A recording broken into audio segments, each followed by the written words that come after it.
Hey Asia, it's my pleasure talking with you. A few days ago you had a show in Brasov, Romania, and sadly I couldn't attend the show, but how is everything going? It's been good. It's been kind of hectic lately as I've been doing shows. The last couple of weekends I've been doing shows with both my solo band and with Emperor. So a bit over a week ago I did the Norwegian Inferno Festival, and we played with Emperor on Friday, and I did a guitar clinic and a solo show on Saturday. And this weekend I just got back yesterday from playing, as I say, Romania in Brasov on Friday, and headlining Metal Mania in Poland with Emperor on Saturday. So it's kind of hectic, but good, and it didn't help that Lufthansa lost all five of my baggage with all my gear for the shows. So there was a lot of improvising, technically to make everything work, but we made it in the end. Well, that's great after all. So you made it to release a seventh album under the name of Amra. First of all, I got to say that the album is very nice as usual.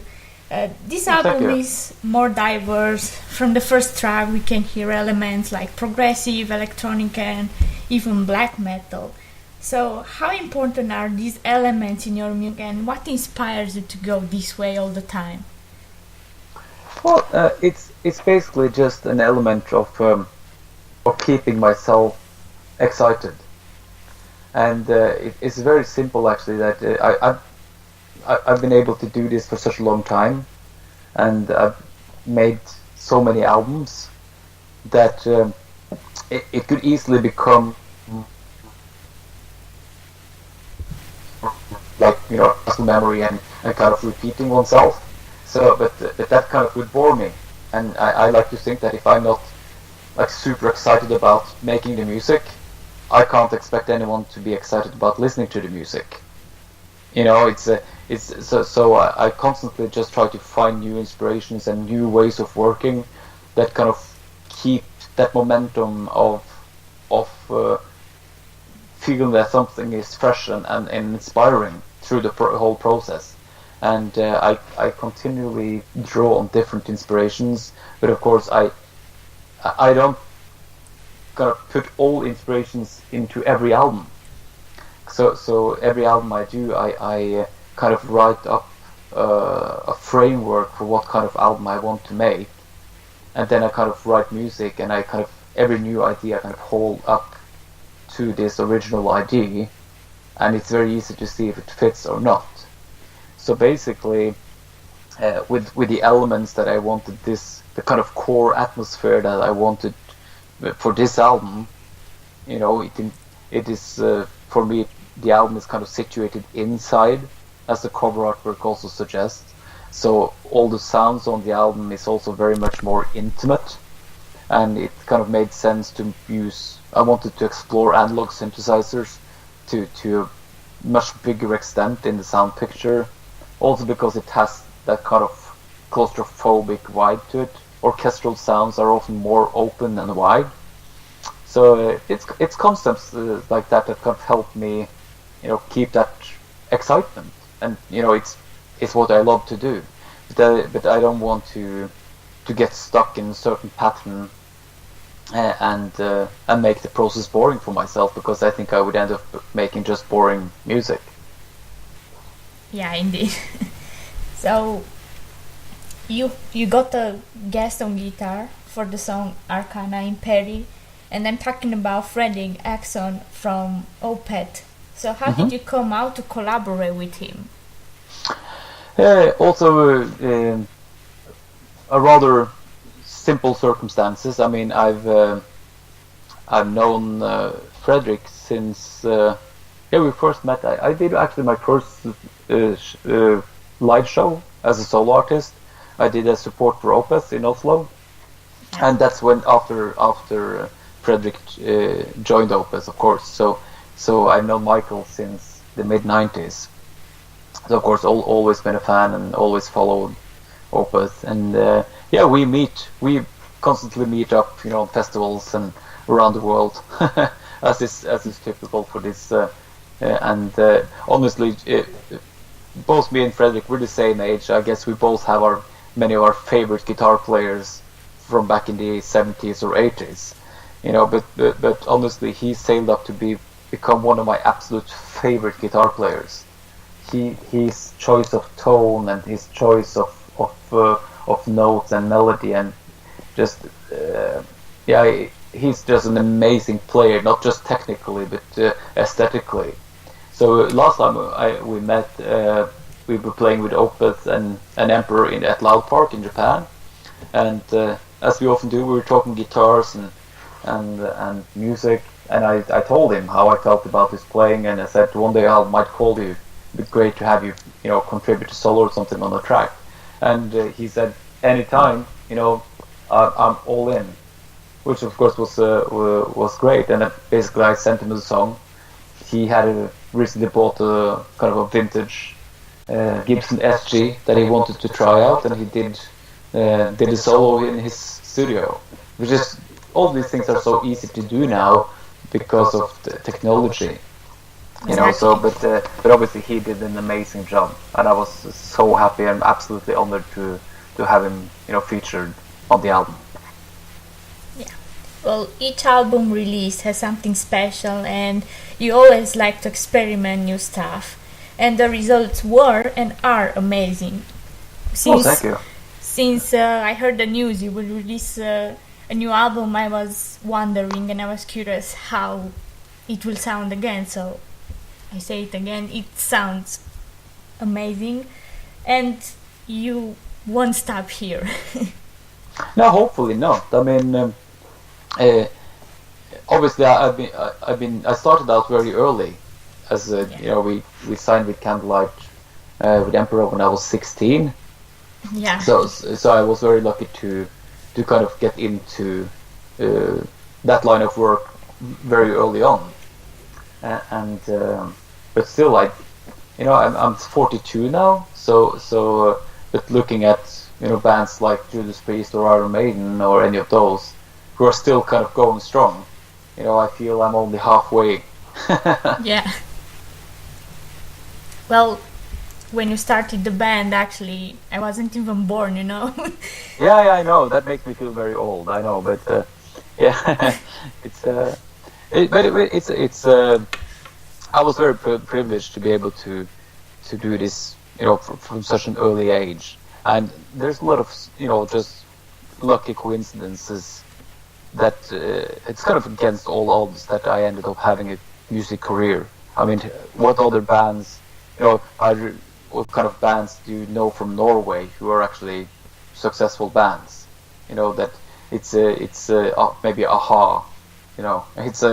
It's very rare for a musician from Norway to start with to be able to have it as a living, but probably even less when you start, some of the most extreme music bands, in 1991. But it was never really meant as a career, So of course we did never have a plan B either. So it's just very much on pure excitement. Yeah, but back then you have released, for example, In the Night Side Eclipse, which is my favorite Emperor album, to be honest. Okay, and thank you are known to be one of the icons in the black metal scene. That's how it is. I know about that, but sorry, I interrupted you. No problem, go on. No, I wouldn't know, but again, it's. I think I was just doing an interview previously about the song "I'm the Black Wizards," because that's also a song that's kind of stuck with us. That a lot of people seem to have a relationship to. That they recognize well, and obviously, we wrote that song when I was 16, and recorded it again when I was 17 by the time we recorded in Nights of the Eclipse, and it's very it's strange and very, but kind of a very nice experience that having been part of music, that we of course in Poland now we played I'm the Black Wizard. That's one of the songs that we always play, and you see grown men cry, because they get very emotional.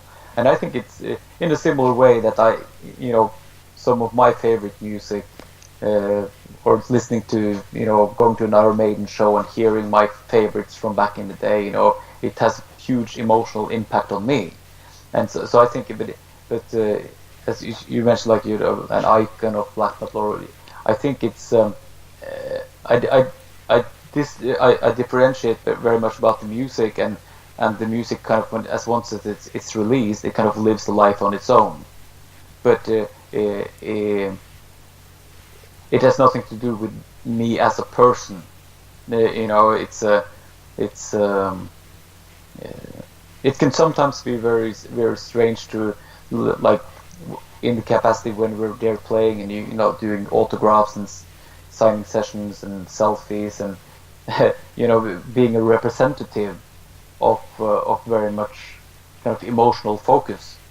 But I think it's important for me dealing with that it's more respecting the fact that people have a strong relationship to music that I happen to be part of, rather than thinking it has anything to do with me as a person, Yeah, well, that's how it is. So, but we'll have a chance again to hear a new Emperor album someday. No, I don't think so. It's I mean, we're musically so far apart, where we're now, and I think it's kind of a compliment, I guess, because we get that question a lot, But I think people, I'm not sure if people are conscious about what they wish for, because what kind of satisfied that craving, if you know what I mean. Would people want us to create an album that sounded like Old Emperor, which is not where we are now musically, as individuals, or would they want us to make an Emperor album as it would sound today if we made music together today? I think it's kind of a lose-lose situation. What bands do you know who reformed after 15 years or maybe 20 years and made another album that was like, fuck yeah, this was just as amazing as we remembered it? It hardly ever happens. Yeah, this is how it is nowadays. Mind you, a great exception is the new Judas Priest record, which is insane. Exactly. Yeah. So that's an exception, but and from my perspective as well. I mean, I love the guys in Emperor, and me and Sam both go way back, and I think it's such an amazing thing that we can, occasionally go out and play these songs that we made together, in some of the biggest stages that you can possibly play. It's like every boy's dream, whoever picked up a guitar, we get to do that. We get to play besides Europe and Aerosmith and Alice Cooper and all our heroes, but I don't think any of us would feel that we had any new music creatively to create. And me, having been a solo artist for so many years, I think kind of going back to creating stuff in that band, would can I say, the way I make metal now, it sounds like my solo records. So if it was up to me alone, Emperor would sound like my solo records. But obviously, there would be no Emperor records with 8-string guitars and saxophone. So of course, because it would be a compromise. And I think just creatively, since I think, or to put it another way, I mean, Emperor was, I think we pride ourselves in that we never compromised. There was no kind of artistic compromise to our music, and I think that is why people kind of trusted the music as well, and that's why we ended the band when we felt that we could no longer continue and make music, that felt right for all parties. the Last Emperor album I did more or less on my own. So it kind of made sense for me to continue to make music on my own. And this is how I express myself best, I think. Yeah, it is true what you said, that most of the bands nowadays don't make it anymore to release albums as they did in the beginning days. So it's kind of hard for them. And I see this, for example, I tell it to everyone. I take the Metallica example. They haven't released something really good as their beginning days, so it's hard. But Judas Priest, they got back to their roots actually with the new album. Yeah, I think Andy Sneap did an amazing job with Judas Priest as well. Because as a producer, I think he's managed to, for so many bands that he worked with, to kind of dig out that kind of the core elements, or kind of bring that out in the bands he's working with especially the bands that have been going for a while, kind of dig out the core essence of what makes that band unique. And he certainly did so with the new Judas Priest record, and it is also so diverse, because when I listen to the new Priest record, there are elements there that are just as good as like Painkiller, but you have these kind of sore melancholic moments as well that kind of dates back, for me, resonates like stuff like from Sad Wings of Destiny. So it seems they've come into a place, creatively where they've kind of been able to conjure up all of this without, as so many bands do, they end up sounding like a parody of themselves when they kind of try to recreate what they did in the past. But I think Judas Priest is a great example of a band, who have kept going. But if you listen through their catalog, if you go from Rock'n'Rolla and Sad Wings of Destiny, and you compare that to Painkiller, and you compare that to Turbo, these are people who have wanted to push the envelope and experiment with their expression all along. They've never stuck to like a one formula type of sound. Yeah. Well, soon you'll be touring in Australia. I saw one show in Melbourne. It's already sold out, so that's great for you. I booked that. So, do you have other touring plans for the summer, maybe? Yeah, during the summer we'll still be playing. I'll be doing some back-to-back shows with Emperor. I'm doing this Australian tour now first, and then we play in Finland, Tuska Festival. I'm playing both with Ihsahn and Emperor again. And I think after that we're playing Partisan and Bloodstock with Judas Priest, mind you. We're playing that, and that will be the last Emperor show, I think, for this season, and kind of ending off as special guest to Judas Priest in the UK. It's not a bad way to end it, I think. And then I'm doing a progressive festival in Poland with my solo stuff. So there's festival jobs really, and we're currently planning a European tour this autumn. Nothing is set in stone as yet, but I hope we can figure out something. So I've been very reluctant to doing extensive touring. I've mostly been doing smaller periods and mostly festival shows with my solo stuff. But I'm trying, kind of easing my way into it and trying to keep it at a comfortable level, So, but I'm looking forward to rooting out a European tour and see how that will work. Well, hope next time you will come to Romania, I won't miss the show. I want to see you live too. So. Oh yeah. I'd love to go back, but I think next time I come to Romania, I think it will be in a tour bus, hopefully, because I've played Romania twice, and both times, they lost all my luggage. So I played a couple of years ago, I think. What's the name of the festival again? It's outside the big on the big square. Artmania in Sibiu. Yeah, Artmania, yes. And that was quite a challenge, because at that point we didn't even get our guitars. So we had to borrow all the equipment from Pain of Salvation, and since a lot of my songs are with 8-string guitars, it's not easy to get hold of kind of extra 8-string guitars, because that's not very common. So, but the Pain of Salvation had 7-string guitars. So me and my session guitar player, we had to go to the hotel room, our hotel rooms, prior to the show, and rearrange some of my songs, from 8-string to 7-string guitar, and just kind of jump into it. But luckily, I get to work with very professional musicians who can kind of still work with that. And this show I did now as well, there was we had our guitars with everything. We just had to borrow.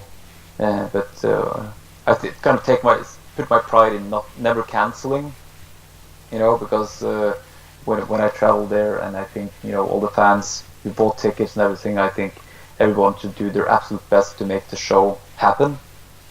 So I was very happy that we managed to go through with it, because it was not easy. Yeah, let's see what will happen next time. Yeah, absolutely.